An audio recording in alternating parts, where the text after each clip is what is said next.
이재명의 이 위정교사 사건, 이 사건을 놓고 지금 재판부가 오는 13일 날 기존에 있는 대장동 사건이나 또는 백현동 사건과 묶어서 재판할 것인가, 아니면 따로 떼어서 재판할 것인가가 결정됩니다. 이 13일 결정에 따라서 이재명의 운명이 많이 달라질 것으로 보입니다. 이 위정교사 혐의는 아주 간단한 거고, 이 사건과 관련해서 당사자였던 이재명은 위정교사 혐의로 처벌받은 적이 있었고, 그런데 이 건과 관련해서 위정을 한 사람, 이재명이 부탁을 받고 이정을 한 사람도 지금 피의자로 함께 기소가 되어 있습니다. 그런데 이 피의자, 이 이재명의 위정교사와 관련해서 김진성 씨인데, 김진성 씨가 오늘 법원에 이 수사와 관련해서 빨리 재판해달라 하는 의견서를 제출했습니다. 자, 이 김진성 씨는 최근에 이 따따붙다로 유명한 배성희 변호사를 변호인으로, 법률 대리인으로 선임했습니다.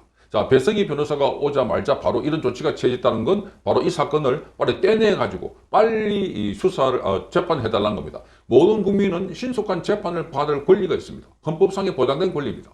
그런데 이재명은 이 재판을 기존에 있는 백현동과 대장동 묶어가지고 재판을 하겠다고 하는 것은 바로 한 3년, 4년 줄 끌겠다는 겁니다. 그런데 김진성 씨는 빨리 재판받고 처벌이 됐든 뭐가 됐든 맞추고 싶다는 겁니다.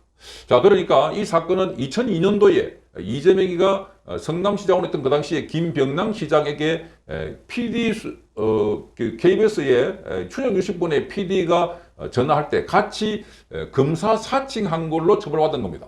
KBS PD와 이재명이 같이 검사 사칭을 해가지고 그 당시에 이재명은 벌금 150만 원 청구받았습니다. PD가 전화할 때 질문도 적어주고 또 거기 나오는 답변을 보고 좋다 표시도 해주고 함께 작업을 했다는 겁니다. 그런데 지난 2018년도에 이재명이 경기도 지사 선거에 나왔을 때 그때 내가 억울히 오해받았다, 탄압을 받은 거다, 뭐 억지를 부렸다, 내가 아니다 이렇게 부인했습니다.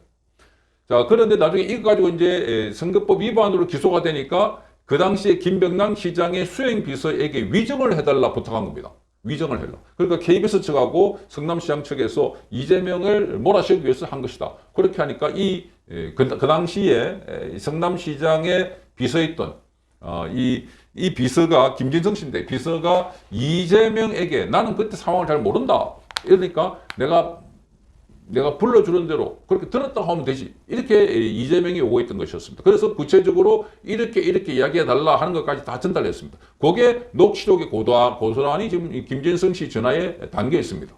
자, 그러니까 이 사건은 너무나 명백하고 그리고 논란의 여지가 없는 겁니다. 그래서 이 사건은 3, 4개월이면 재판이 다 끝날 걸로 보입니다. 그렇게 되면 이재명의 내년 총선 전에 이 1심 결과가 나오기 때문에 이재명은 공천권 행사도 못하게 될 뿐만 아니라 거기서 물러나야 된다. 1심에서 유죄 판결이 나오면. 자, 이러니까 이재명은 이 사건이 질 끌 수 있도록 대장동 사건하고 묶으려고 하고 있습니다. 그런데 이 사건의 핵심 또 다른 피의자인 바로 김진성 씨가 배성희 변호사를 자신의 법률 대리인으로 내고 난 뒤부터 아주 적극적으로 움직이고 있습니다. 자, 여기에 지금 재판을 빨리 해달라 이렇게 하고 있습니다. 자, 그리고 신속한 재판에다가 그리고 대장동 백현동 개발 비리 재판과 관련해서는 별도로 해달라 하는 겁니다. 자, 이 김 씨는 서울중앙지검 반부패 수사부의 조사를 받는 과정에서 수사팀에게 내 혐의 유무에 대해서 빨리 결정을 내달라 이렇게 말했습니다. 그러면서 신속하게 재판을 받게 해달라는 취지로 의견을 전했다고 합니다. 의견. 자, 위정교사 사건을 대장동과 백현동 특혜개발 사건과 병합하지 말고 별도로 진행해달라는 건데, 최근에 이 김 씨는 위정교사 사건과 대장동 백현동 개발 사건 여부를 논의할 서울중앙지법 형사합의 33부의 종판 준비기일에 참석하고 병합에 반대한다는 의견서도 제출했습니다. 의견서까지. 공판 준비 기일에 김 씨는 지금 병합 반대 의사를 밝힐 것으로 보입니다. 여기에 배성희 변호사가 들어서면서 적극적으로 이 일을 하고 있다는 겁니다. 그동안 배성희 변호사는 이 이재명의 형사 사건에 대해서도 정말 많은 비판을 해왔습니다. 말이 안 된다는 겁니다. 자, 이 시장으로서뿐만 아니라 도지사, 또 국회의원, 대선 후보 모두가 자격이 안 되는 자가 나와가지고 대한민국을 이렇게 물을 흩뜨리고 있고 국민들에게 분통을 터뜨리게 하고 있다는 점에서 배성희 변호사도 법리적으로 변호사니까 지금 핵심적으로 이 사건을 분리시켜가지고 빨리 재판받게 할 수 있도록, 그러니까 김진성 씨가 빨리 재판받고, 그렇게 김진성 씨가 빨리 재판받으려고 하면은 이재명에 대한 혐의도 빨리 결론이 나는 겁니다. 똑같은 사건이니까. 공동으로 피의자가 됐으니까. 그래서 이재명은 이 사건을 대장동과 백현동과 묶어달라고 하고 있고, 그런데 여기 또 다른 피의자인 김진성 씨는 분리해가지고 빨리 해달라고 하고 있습니다. 검찰도 이 사건은 대장동과 백현동과 완전히 다른 거다 이렇게 보고 있습니다. 대장동과 백현동은 이재명이 성남시장으로 있었던 사건이고 그리고 그게 부동산을 매개로 해가지고 이뤄진 토호 세력들과의 결탁이다. 그런데 이 위정교사는 완전히 별개의 사건이기 때문에 같이 심리하거나 병합해야 될 이유가 하나도 없다는 겁니다. 자, 이전섭 차장은 지금 수원지검에서 이재명 관련해서 그 쌍방울의 대북 송금 수사 사건을 지휘하고 있습니다. 자, 이런 걸 보면 지금 검찰이 일방적으로 이재명에 대한 수사를 하고 있는 검찰의 뒤를 들이기 위해서 그래서 검사도 마구 탄핵을 하고 있다는 겁니다.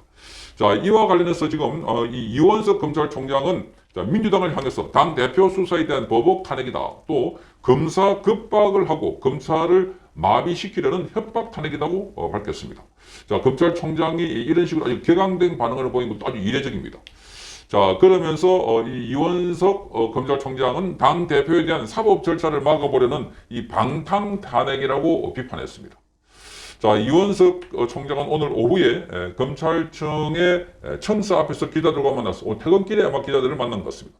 만나서 국회 제1당이자 다수당인 민주당이 지난 9월 달에 검사를 탄핵한 데 이어서 오늘도 검사 2명에 대한 탄핵을 강행했다. 자, 검찰이 마음에 들지 않는다고 이 검사를 탄핵한다면 앞으로 마음에 들지 않는 판결을 선고한 판사도 마구 탄핵하려고 할 것이다. 이렇게 말했습니다. 그러니까 지금 입법권을 갖고 있는 국회가 국민의 대의기관이라고 하면서 검사들 탄핵하고 판사들 탄핵하고 그러니까 자기들에 대한 수사 또는 자기들에 대한 판결이 마음에 들지 않으면 마구 이렇게 횡포를 부릴 것이다 하는 것을 아주 직격탄을 날린 겁니다. 자, 이원석 총장은 이렇게 말합니다. 이런 부당한 탄핵은 그만둬야 한다. 이렇게 말하면서 그래도 민주당이 검찰을 탄핵하겠다면 검사를 탄핵하지 말고 이재명 대표에 대한 수사와 기소를 책임진 저를 탄핵해달라. 이렇게 말했습니다. 그러니까 이 검사들에 대한 탄핵은 명명백백하게 이재명에 대한 수사에 대한 보복이다. 이렇게 보고 있는 것입니다. 자, 그러면서 검찰은 국민들을 위해 일하고 싶다. 검찰에 일할 기회를 주시기를 국민들에게 간곡히 부탁드린다. 이렇게 말했습니다. 이 검사들에 대한 탄핵도 본격적으로 탄핵이 통과되면 직무가 정지되기 때문에 그래서 검사들은 일을 하고 싶은데 제대로 일을 못하게 마구잡이로 탄핵을 하고 있다는 겁니다. 지금 이 검사들에 대한 탄핵 그 앞에는 이 법에 대한 일방적인 통과 자기들에게 불리하거나 자기들에게 진영에 이 타결 입힐 부위라고 생각되지만 그런 식으로 지금 일방적으로 통과시키거나 또는 반대 법안에 대해서는 통과를 못하게 막아버리는 그런 걸 하다가 이제 급기야 이 장관에 대한 탄핵도 예고해 놓고 있습니다. 바로 이 이동관 방통위원장에 대해서 탄핵을 하겠다 이렇게 당론으로 결의를 해놓고 있는 상황입니다. 자, 그래서 이 총장은 이원석 총장은 이렇게 말합니다. 지금 각종 비위 의혹을 받고 있는 국회의원들이 여전히 직무를 수행 중이다 하는 것을 강조했습니다. 자, 뇌물을 받은 국회의원, 불법 정치 자금을 받은 국회의원, 그리고 보좌관을 수행한 국회의원, 자, 피해자 할머니의 보조금을 빼돌린 국회의원, 거기다가 국회에 폭력을 행사한 국회의원, 부동산 투기를 한 국회의원, 가상자산을 국회에서 투기한 국회의원 등이 이들에 대한 탄핵이나 제명은 우리 현실상 불가능하다 이렇게 말했습니다. 자, 그러니까 국회의원들 지금 검사를 탄핵하고 또 판사도 탄핵할 수 있는 이런 국회의원들이 정작 자기들의 비위에 대해서는 다 막고 있다는 겁니다. 대표적인 인물이 바로 이재명입니다. 자, 이재명에 대한 체포동의안이 오니까 지난번에는 이 체포동의안 방탄을 했습니다.